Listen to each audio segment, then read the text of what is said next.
Eu sou a Adriana Cubas, sou coach profissional, certificada pela Abra Coaching, já atuo há 2 anos e eu sou de São Paulo, capital.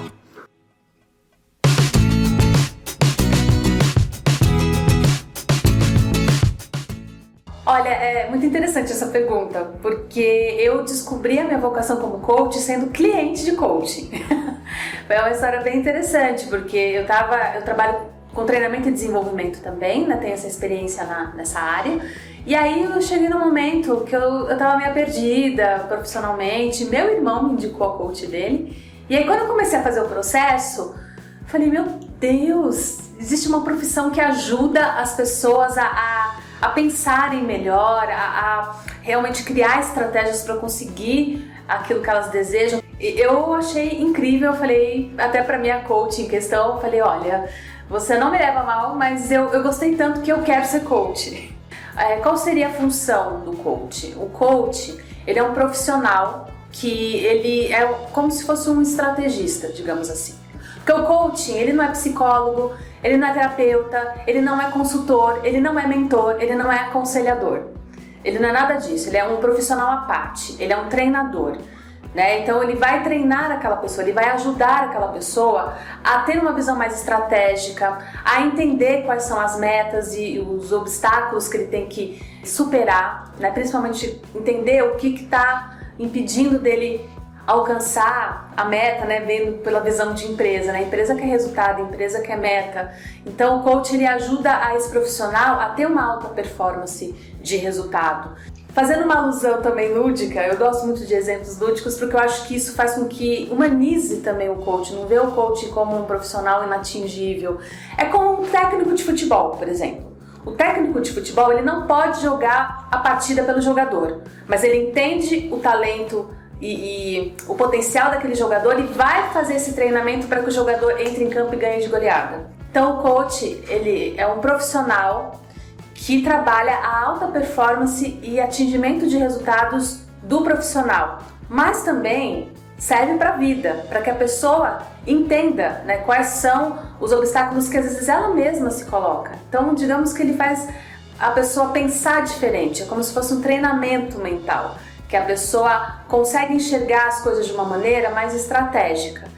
Antes de eu fechar qualquer processo, seja para pessoa física ou jurídica, tem a sessão de apresentação que eu costumo fazer, que é conhecer a pessoa primeiro. Antes da gente fechar, tem que ter essa empatia do coach com o coachee, que o cliente de coach nós chamamos de coachee. Porque senão, se não tiver essa empatia, não vai gerar uma confiança e o processo não vai se desenrolar. Então nessa sessão eu vou entender quais são as expectativas do meu futuro cliente, qual que é o momento de vida, o que ele está procurando no coaching, porque uma coisa é a expectativa de vida dele, da profissão dele, outra coisa é a expectativa do coaching. Então, eu entendendo isso, eu vou saber diferenciar se o caso desse futuro cliente é coaching ou não, ou é terapia, é consultoria, é outra coisa. E aí, eu entendo esse histórico desse cliente, aí eu vou saber quais ferramentas que eu vou trabalhar com esse cliente, porque que nem eu disse, o coach não é receita de bolo, cada cliente é único, não dá pra simplesmente colocar todos na mesma forma e ok, vamos lá, não. Então antes de toda a sessão eu dou uma analisada, vi o que eu trabalhei com o cliente, quais foram os resultados para a próxima sessão sempre partir da última. O SMART é uma sigla, né, que ele é uma ferramenta para você estruturar a sua meta, o seu sonho, enfim. Cada letra é uma etapa, porque muitas vezes a gente sabe o que a gente quer, ou acha pelo menos, né? Falar, não, o ano que vem eu quero mudar de emprego. O SMART, ele vai destrinchar essa meta. Então, ok, você quer mudar de emprego ano que vem? Especifica. Que tipo de emprego? Que tipo de empresa?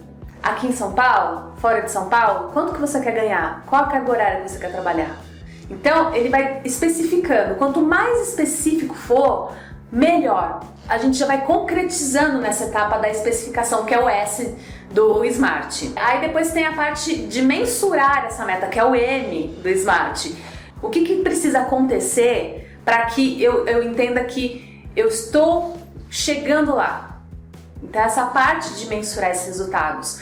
O A é, logicamente, de ação. O que eu vou ter que fazer? Agora que eu já sei o que é minha meta, eu já coloquei ela no papel, tirei ela das ideias, ela tá mais concretizada. Eu já sei como mensurar os resultados da minha meta, o que eu vou ter que fazer? Quais são as ações? Aí depois vem o R, que é a relevância, que eu acho que é uma das partes mais importantes do SMART ou de qualquer meta, qualquer mudança que você vai fazer na sua vida, que é a relevância. Por que é importante para você? Por que você quer mudar de emprego? O que isso vai te trazer de bom? O que isso vai afetar a sua vida e a vida das pessoas que estão ao seu redor? Que está ligado ao quê? Aos nossos valores. E o T, que é o tempo, o prazo. Eu quero mudar de emprego ano que vem. Ano que vem quando? 2016, 2017, 2018? Então é colocar uma data para que isso aconteça.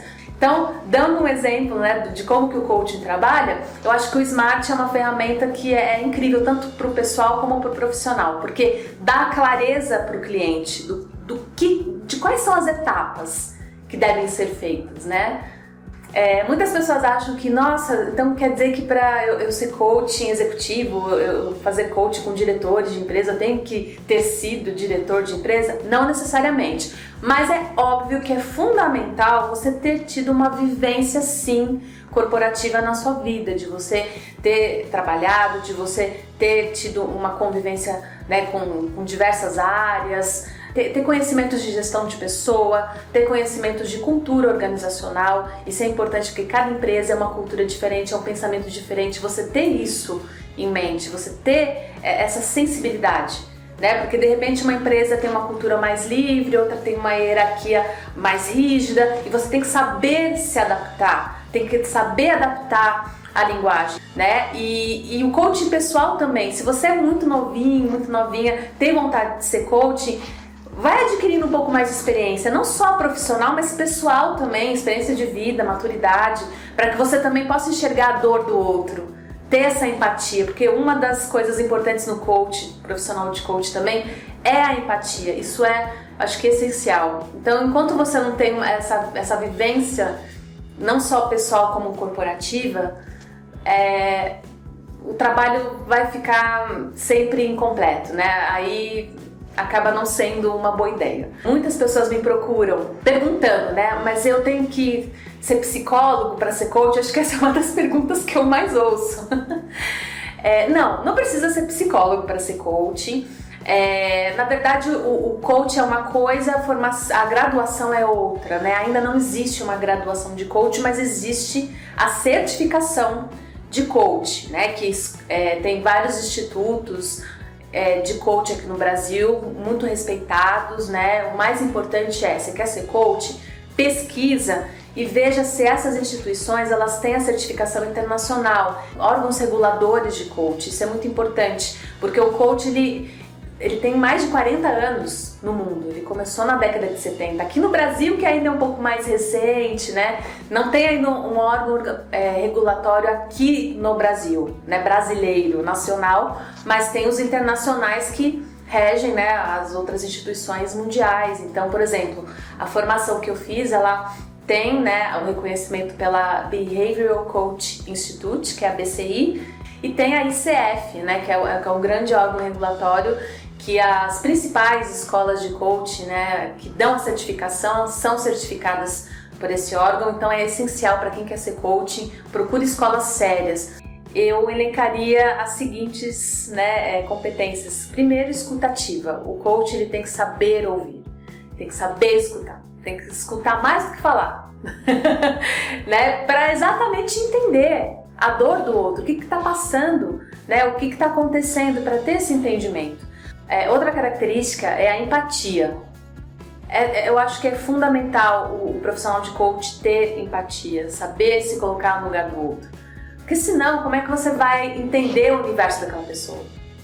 Outra coisa é a visão estratégica, né? A visão estratégica e a visão mais analítica, né? De você realmente entender, né? A partir do momento que eu sei quem é o meu coach, entendo a dor dele, né? Entendo o que ele está passando, agora vamos ver o contexto geral. Dentro desse contexto geral, quais vão ser as estratégias que eu vou poder usar para ajudá-lo? Eu acho que para você se destacar no mercado, é você realmente entender o que o seu público-alvo quer e falar a linguagem dele. E ser sempre transparente, sempre ter a flexibilidade, né, de atendimento, de não ser uma coisa muito rígida, muito sisuda. Eu acho que você entendendo o seu público-alvo é se adequar às necessidades desse público. Você entendendo o que o seu público quer, quais são as necessidades e ter a flexibilidade para se adequar a isso já é um grande diferencial. Teve um boom do coaching, onde todo mundo quer fazer formação, todo mundo quer ser coaching, todo mundo acha que é coaching. E eu acho que agora que está havendo um entendimento do que é coaching, principalmente pelos nossos clientes, né, pelas pessoas que passaram pelo processo, eu acho que agora vai começar a ter uma separação do joio e do trigo. Eu acho que o mercado vai se profissionalizar cada vez mais. Eu acho que só vai ficar no mercado quem realmente levar a sério a profissão, quem se especializar, quem realmente honrar aquilo que faz. Você tem que determinar o valor da sua hora, porque a sessão de coaching é por hora. Então, o que geralmente é trabalhado, né? É pacotes fechados, com 10 sessões, porque o processo de coaching ele demora de 3 a 6 meses. Depende, né, de cada cliente, depende do tempo e da expectativa. Em média, a hora do coaching, para quem está começando, fica em torno de 150, 200 para quem está começando, e para quem já está no mercado há muito tempo, né, pode se calcular entre 400 e 600 a sessão. Eu acho que o coaching tem sim um cunho sociológico muito importante, né? Se você vê, principalmente pelos jovens, porque muitas vezes a gente é condicionado por crenças, né? Pra que sonhar? Pra que conseguir algo maior? Se, né, eu tô aqui, por que trocar o certo pelo duvidoso? Eu não tenho capacidade, porque eu não tenho estudo suficiente, né? Porque a crise, a situação, né? Não tenho condições nem nada para ser alguém melhor. Então, você focar no negativo, né, naquilo que você não é bom, é muito mais fácil do que você mudar a chave e olhar aquilo que você é bom. Então, o coach ele quebra essas crenças. Ele mostra pra você, olha, você tem esse talento. Ele coloca luz nessa nova consciência e faz com que a pessoa se olhe com um olhar novo, no sentido de eu sou capaz. Então, eu acho que a importância do coaching é essa, né, das pessoas se redescobrirem em si mesmas. Tem um livro muito bom chamado Manual do Coaching, que ele é um compilado de vários depoimentos de diferentes coaches de diferentes áreas, de diferentes segmentos, que eu acho que dá uma abrangência interessante para quem quer iniciar na área, mas não sabe muito bem qual que é o público, né? Qual é o meu público, para onde eu vou, qual mercado explorar. Bom, para você que decidiu, né, fazer uma certificação, querer seguir os passos de coaching, primeiro passo é você começar por você. Não adianta a gente querer ajudar o outro a atingir metas e sonhos se você não faz isso com você. Então eu acho que em primeiro lugar é fazer um auto-coach, né? Por que você está seguindo essa profissão e realmente fazer acontecer. Ir atrás, trabalhar suas crenças limitantes, conhecer os seus valores, tudo começa com a gente. Então, a profissão de coach, principalmente, você tem que ter esse conhecimento na pele, sabe, na prática, para que você consiga atender com excelência os seus clientes. Então, para isso, eu acho que a certificação é essencial. Leia livros de coaching. Se possível, passe por um processo de coaching. Seja cliente primeiro. Eu acho que isso é uma dica essencial. Para você saber realmente como o coach funciona e ser um profissional de excelência, conheça os dois lados, porque isso vai abranger e muito a sua visão como profissional e como pessoa também. E se vocês quiserem conhecer um pouquinho mais do meu trabalho, eu tenho um canal no YouTube chamado Canal do Coaching, porque a minha missão como coach é fazer com que o coach seja acessível para todos, que todos possam ver que sim, você pode fazer coaching independente da sua profissão, independente do seu cargo, independente da sua experiência de vida. Coaching é para todos. Então, conheça um pouco do meu trabalho lá no canal. Então é www.youtube.com/canal do coaching. Eu tenho um site também, www.adrianacubas.com.br. E querendo fazer uma sessão de apresentação para conhecer o coach na prática, me manda um e-mail, contato@adrianacubas.com.br.